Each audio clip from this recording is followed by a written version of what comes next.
kalvari i mundimeve filloi pas. 9 orë operacion. Mbaron me sukses apo çfarë? Kur e pan, u detyrua në fillim, më bën 3 pika këtu. Pastaj më kam bërë një hapje, se s'dua ta tregoj, po ta tregoj është një hapje frikshme nga këtu në këtu. Pse tani?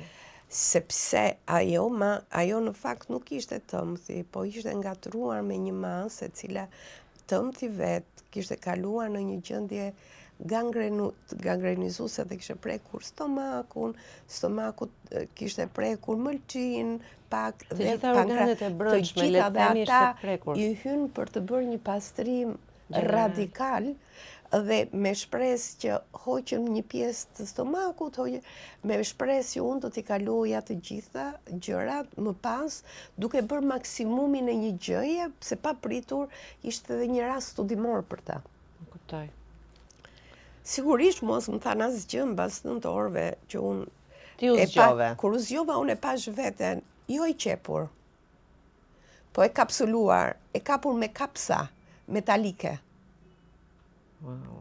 Sepse qepja ishte aq e madhe, kjo çarja ishte aq e madhe, sa që nëse ti nuk i kapje me kapsa, tendenca e mishit ishte që të hapej. E kuptoj, nuk e mbante pra qepja normale. Nuk e mbante qepja normale, atëherë duhet të kapej me kapsa.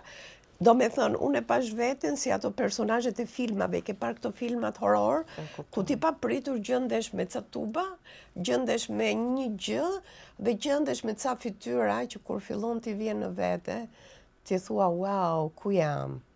Sa zgjati kjo periudhë? Periudha zgjati pak i gjatë. Jo, rikuperimi nuk është se ishte shumë i gjatë, si duket prapë them unë jam fat madhe dhe Zoti më do fort. Sepse gjithmonë kam menduar pozitivisht dhe shpesh herë kur dëgjoj ndonjërin që thot, "Ua, si e bër", thot, "Moj Nora", thot, "Po të jam bërë rrudhat në qafë". O sa i dua këto rrudha sepse kam jetuar. Po, moj Nora thot, "Pse e ka ta ndisur kështu?" Jo, këta që thon këtë Nora, të betohem që nuk shohin mirë nga syt. Këta njerëz që shkojnë te okulisti. Më elegantja që mund t'ju them unë për njerëzve. Jo, nuk kanë faj ata se në fakt realisht rrudhat kanë dalë. Po jo, moj Nora. Por unë kur mendoj çfarë kam kaluar, po ti nuk e merr me mend them çfarë bekimi janë rrudhat për njerëz, se tregojnë që unë kam kaluar sfida të tilla që pak njerëz mund t'i kalojnë dhe prandaj të them që unë vdekje nuk e kam frikë. Sepse unë mendoj që kur të përgatitem për të shkuar në botën fundore dhe botën e amshuar që quhet, atëherë unë do ke mbaruar dhe disa detyra, sepse kur erdha këtu Zoti më solli për të kaluar sfida dhe prova, dhe unë kalova shumë sfida dhe prova. Prova të shëndetit tim, që po i kaloj dhe sot, sepse i kalova dhe në periudhën e Covidit, pra, mbas gjithë kalvarit të gjatë të vështirë. Pra, e kaluam operacionin e parë. Ti u rikuperove dhe u shërove apo ishe nën mjekim? Jo, kur erdha në Shqipëri isha nën mjekim. Bëra të gjitha gjërat që bëhen në atë kohë. Ram flokët, u lindën flokët, u bëra e bukur, u shëmtova, të gjitha këto. U shfryva, u dobësova shumë, rash 25 kg për një herë. Pastaj, më tha vetëm një terapi. Nëse ti do të duash, ta duash veten tënde, ti duhet bësh gjërat që ti do dhe që ty t'japin energji. Për shembull, një nga gjërat që unë dua për t'ju hequr merakun dhe të gjithë kolegëve të mi apo miqve që më thonë, po u optove Onora ngele nëpër televizor, dhe në televizor shkon pa lek, nuk shkon si këta që të paguajnë. Unë dua t'ju them që një nga terapit më të mirat mijat është kjo valenca që gjej këtu. Pra kjo është energjia që më bën të ndjej mirë se mendoj që kam ende çfarë të jap. Do të thotë që nuk bëj sikur. Jam shumë e vërtet. Jam akua e sapone, ashtu siç nuk kam bërë, jo sot kam bërë make-up për ty. Por nuk kam bërë asnjë gjë në jetën time përveç se ca plagëve që vinë se rezultati ca operacioneve.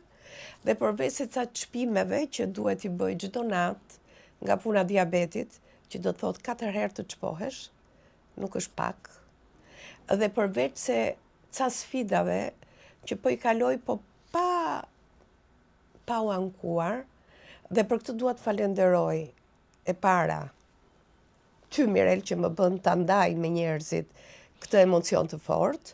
E dyta, familjen time që është busulla ime orientuese dhe dashuria më e madhe e jetës time dhe në fund të ditës kapitali më i madh që unë kam në bankën e investimeve njerëzore. E treta, miqve të mi të Universitetit Mesatar. Më kam bërë shumë të bukur jetën. Dhe edhe në sfidat të mëdha kanë qenë aty pranë meje. Studentëve të mi që edhe kur kam qenë jo mirë, më kanë thënë, Zysh, ne besojmë ke ty.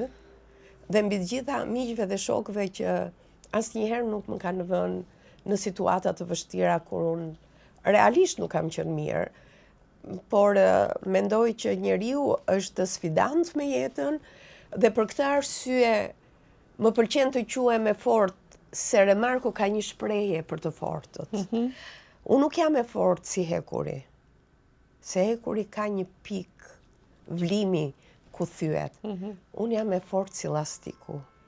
Unë tërhiqem shumë fort në ekstremitetet e mia dhe pasaj kthehem në vend pa humbur elasticitetin, pa humbur feminilitetin, pa humbur bundësinë, pa humbur butësinë, pa humbur logjikën dhe duke kuptuar që sfidat janë për njerëzit që janë temperuar ose që populli thot janë rrahur me vaj e uthull. Tani, dua pak këtu. Kalove këtë momentin e parë, këtë sfidën e parë që kaloj. Vim te Covidi. Kaloj një Covid shumë të vështirë. Ai ka qenë periudha më e keqe. Se u bë dhe mediatik. Po, ka qenë periudhë shumë e keqe imja, shumë e keqe. Ndoshta përkoj dhe me gjëra të tjera, por kaloi Covidi. Edhe këtë periudhë kam qenë pa qef, pikërisht si rezultati shumë gjërave. Impaktit të Covidit dhe një gripi që mora tani që më duk dhe ai si Covid. Ka qenë e keqe për disa arsye. Para, u detyrova që të përcjellja 3 prindrit, njëri mbas tjetrit. Vjerën, që vuajti shumë dhe u detyrova ta mjekoja në shtëpi vetë, deri ke dekupituset, janë ato plagët që hapen kur gangrenizohen. Vjerin, që ai pati një vdekje të paqët, po ishte një burr i paqët, si Tërbaçioti i mirë që ishte, dhe iku si një nga inxhinierët më të mirë që ka patur Shqipëria, dhe ndërtuesit e gjithë hidrocentraleve në Shqipëri. Dhe maman time që iku në periudhën e Covidit, jo nga Covidi, po nga një ishemi cerebrale, dhe imagjino se sa e vështirë ka qenë atëherë për mua, që unë duhet vrapoja deri në Durrës dhe fatmirësisht duke qenë se isha në pozicionin e deputet, zëvendësministës atëherë, kisha mundësi që televizja dhe këtë ma mundësoj Sandër Lesha, që e përshëndes shumë atëherë që me ato lejet që jepeshin. Me ato lejet, sepse mamaja ishte vetëm dhe nuk ishte njeri kur si qëndronte, kështu që unë detyrohesha të shkoja në Durrës ta shifja derisa e shtruar në spitalet derisa në fund vdiqit dhe nuk ka pas moment më të tmerrshëm kur ti përcjelli njerëzit e tu vetëm